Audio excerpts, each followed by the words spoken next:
The much-discussed bipartisan border bill out of the Senate appears to be absolutely dead. Per Punchbowl News, Senate Minority Leader Mitch McConnell is recommending to his GOP colleagues that they actually vote no on this bill tomorrow, as it's become clear to him that there is a growing contingent of Republicans who are publicly against it.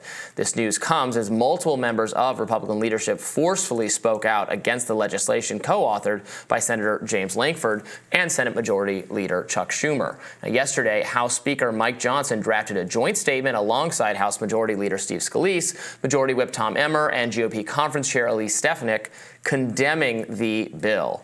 The group wrote, House Republicans oppose the Senate immigration bill because it fails in every policy area needed to secure our border and would actually incentivize more illegal immigration. America's sovereignty is at stake.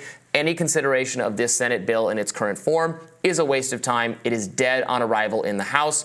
We encourage the U.S. Senate to reject it. Former President Donald Trump also weighed in on Truth Social, writing, only a fool or a radical left Democrat would vote for this horrendous border bill. This bill is a great gift to the Democrats and a death wish for the Republican Party. The Democrats broke immigration and the border. They should be the ones to fix it. Meanwhile, even Democrats are saying that something has gone wrong with the state of the border. On MSNBC's Morning Joe, the Reverend Al Sharpton talked about violence in New York by migrants as evidence of the problem. Let's take a look. Well, what is being done to get the public to really rise up in various states to say to their senators that they want to see the border issue resolved? I mean, you're getting migrants beating up policemen in the streets in New York. You're seeing an influx of migrants all over the country that frankly have people outraged. Meanwhile, 60 Minutes did an expose on how TikTok is being used by some undocumented migrants to get step-by-step instructions on how to enter the country. We wondered how all of these migrants knew about this particular entryway into California. The answer was in their hands. How do you know about that? Oh, Douyin, okay, TikTok. Oh, you learned on TikTok. Yeah. TikTok is a social media platform created in China. The post we found had step-by-step instructions for hiring smugglers and detailed directions to that hole we visited. We were struck by just how orderly and routine it all seemed. The migrants walked about a half mile down a dirt road and waited in line for U.S. Border Patrol to arrive so they could surrender. That Al Sharpton clip we played earlier is something I saw going around a lot on social media, people pointing to even his rhetoric being pretty harsh on illegal immigration, starting to feel a little bit like some of the COVID consensus to me in the how far rightward things have shifted, or you're like the average person and even commentator has become on this issue. Well, I mean, I don't know that that's exactly accurate because the situation on the ground has actively changed. The Republican messaging on the border has existed long before there was actually a crisis on the border. And so now you do have unprecedented numbers of border crossings. I think at a certain point it becomes like a sociopathic to ignore what's happening right before your eyes. And so I do think people are coming around to this, but I do also think a part of it is a political consideration. The immigration bill that's been put forward, it's important to recognize the posture of this. In December, when Democrats wanted to pass additional funding for Ukraine and Israel, Republicans were very clear. We're not going to do this unless you prioritize a border bill, an immigration bill. The Republicans had immigration as such a priority. H.R. 2 was one of the, the two signifies the number of, the order of bills that they tried to pass. It was literally the second most important thing on their agenda. The belief was at the time that Democrats wouldn't take the bait and would never move so far right and support such a draconian immigration bill like the one they've actually now put forward. And it's a situation of the dog that caught the car. Now Republicans are coming up with excuses, frankly, not to go ahead and pass legislation that overwhelmingly gives them what they want. And to the extent that it doesn't give them enough, there's really no justification for not just taking this and then saying, okay, when Donald Trump wins, we'll just go for a harsher bill. Or if Biden wins, well, then he has no reason to negotiate with you at all. So you're, again, in a less good place than you would have been if you had just taken the Democrats' offer. This is entirely now a political consideration because they want to be able to keep saying that Democrats aren't doing anything about the border. I would say the justification for not doing it is that it sends $100 billion overseas to other countries' defenses. Sure. But of course, that it is structured the way that Mitch McConnell wanted. Mitch McConnell's top priority actually being sending additional funding to Ukraine and also to Israel. You're right. They came up with this formulation, but it just does not match the mood of what, I mean, Republican elected officials are listening to their constituents and their supporters who are just. You can think they're wrong, but they are dead set against this. And I think they feel like they have no choice. Langford, who helped put this together, is being denounced as a traitor to the party. Trump had to, I think Trump said, I never endorsed him. And then, of course, everyone found exactly the endorsement he did make of him. There was some half-hearted effort to, censor him in his home state.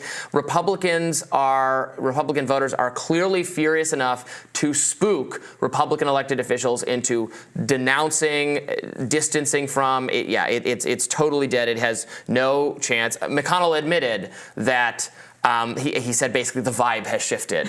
Probably it hasn't shifted, but that sort of attitude toward illegal immigration and border security has existed within the base for a long time. There's a long history of elected Republicans not listening to what the base wants on this, which is vastly more restrictions than I support and that any political figure really supports, but that's what the actual constituents of the party want. Yeah, there's some sweet irony to Democrats having done the thing.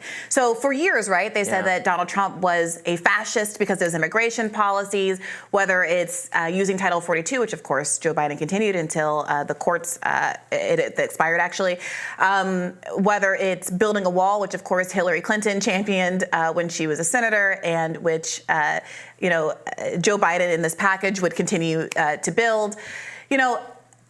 Now, all of a sudden, there's been this incredible heel turn, which really complicates Democrats' argument that Trump is the lesser of two evils, the greater of two evils, that you absolutely have to vote for Joe Biden, that it's a vote against fascism, that it's a vote against all of these things that were really symbolic of why it was that Joe Biden absolutely had to be the nominee. Now, Democrats have moved so far to the right on this issue that listening to liberal pundits try to justify and talk about this moment in history is fascinating, because they kind of don't want to acknowledge that what Joe Biden is doing now would have been a grave disappointment to them if they had heard about it 3 or 4 years ago. But they want to kind of defend him, saying, oh, but the Republicans wanted this. So it doesn't just make Republicans look bad for rejecting the policy that they said that they want for an emergency that they said that was really crucial. It's also making Democrats look really bad because they proved that they are willing to stoop as low as it goes, and they're still not getting the political benefit of it. And doesn't it validate or prove that their number one priority, they would put up with anything. They would stomach any bad policy, any policy they said that they opposed, any policy they said was literal fascism and jailing of children 5 seconds ago in order to send more money to Ukraine. And Israel. And Israel, that is the only thing that matters, which is very frustrating. And again, the Republican Party's somewhat complicit here as well, because this was a top goal of McConnell's, their most senior official on the Senate side. It just feels like always at the end of the day, even though the American people articulate as best they can in the way they vote and in what they say that they want an America First policy where their tax dollars are spent to solve problems at home, the border being one of them, the asylum process being one of them, that it never is a priority for our elected officials in both parties, so many of them. 100%. And I would like to note, just on a kind of substantive humanitarian basis, that one of the arguments that Democrats used to make is that the language that Trump and Republicans used to talk about immigrants was dehumanizing, was going to lead to violence against them, missed the point of what kind of American foreign policy was driving a lot of that immigration.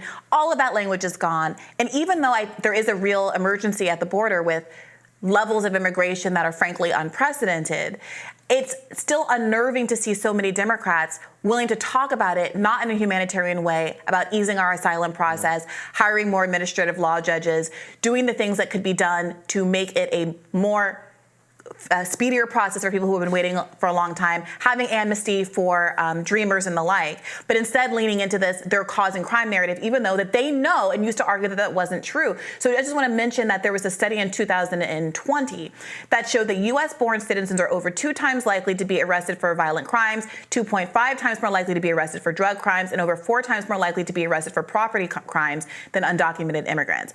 But you're not hearing that from Al Sharpton now. Now he's beating the drum of war, just like every other Republican, raising the question of why Democratic voters should feel so compelled to come out to the polls for the Democratic Party. I also, and probably a lot of people watching will disagree with this. This is certainly something, a difference I have with many Republicans, many in the Republican Party, in terms of building the wall and more border security. That video footage we just watched, though, it's a long border. There's always going to be a hole somewhere that people come through, and this idea that, I mean, because I don't actually have a lot of faith in government planning or government building things successfully and pulling off these great projects.